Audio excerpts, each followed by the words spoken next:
I had student loans, I had credit card debt, and also a car loan that I paid off. I just realized in my circle of friends, like it was easier for us to talk about the trips that we've taken and the guys that we were dating, but nobody was talking about money and how that was impacting their life. One of the most surprising things when I started being very transparent about my finances and the things that I was paying off and the money mistakes that I made, I felt like a lot of people really related to the mistakes that I made and like, hey, I did that too. I, maxed out a credit card to go on a trip. So once I was vulnerable about the things that I've done and how I'm trying to correct it, I started receiving a lot of feedback from friends. So I think the people that I've maybe impacted the most are the people I see like on a daily basis, so my coworkers. So they see that I come to work with like a chicken Caesar salad every day and I'm not eating in the cafeteria.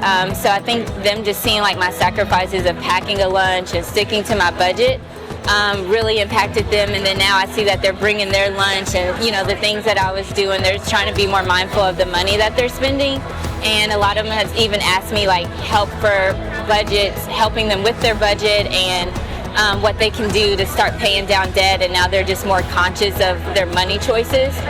So I think it's really the people that I see on a daily basis that I feel like I've made the most impact on.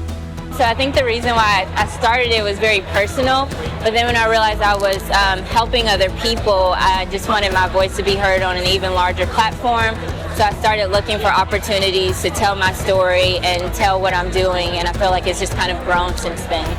My biggest tip is to budget. I know a lot of times people will have like a mental budget, like, oh, I spent $20 here, I spent $5 here, but to actually have a written plan of what you're spending and just be mindful. So just because I know a lot of times people associate a budget with like restriction, like, oh, I can't do this, or I can't ever buy clothes, or I can't go on a trip, but it's really just giving you an opportunity to tell your money where to go when you make a budget. So that would be my number one tip, is to make a budget and then actually stick to it.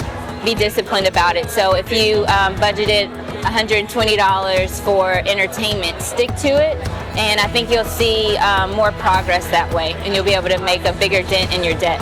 Really just about financial freedom and how paying off your debt and living below your means really gives you a better quality of life. I know before I was just kind of living like day by day, paycheck by paycheck, and if a true emergency ever happened, I know I would have been in a bind because all of my credit cards are maxed out. But I don't have that stress anymore, that if an emergency happened or if a family member got sick and I had to take time away from work, how would I be able to make my bills, how would I be able to pay rent? So just having that freedom, that financial freedom, that you're secure in that way.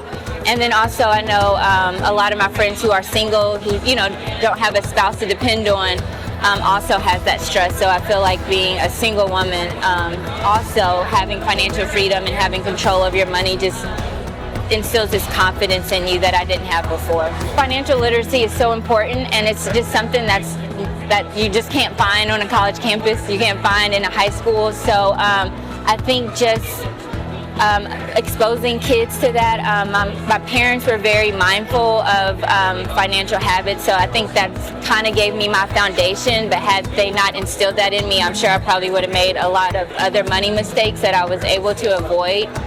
So just really financial literacy is so important, and that's why I think the platforms that we have today, especially with the internet, there's so many things that we can research, there's so many things that we can look up, but also one that tailors for high school students, for college students, putting something on their level. So that's something that I definitely want to venture into, just to talk to those audiences so they don't have to go down the same path that we went through in our 20s and our 30s.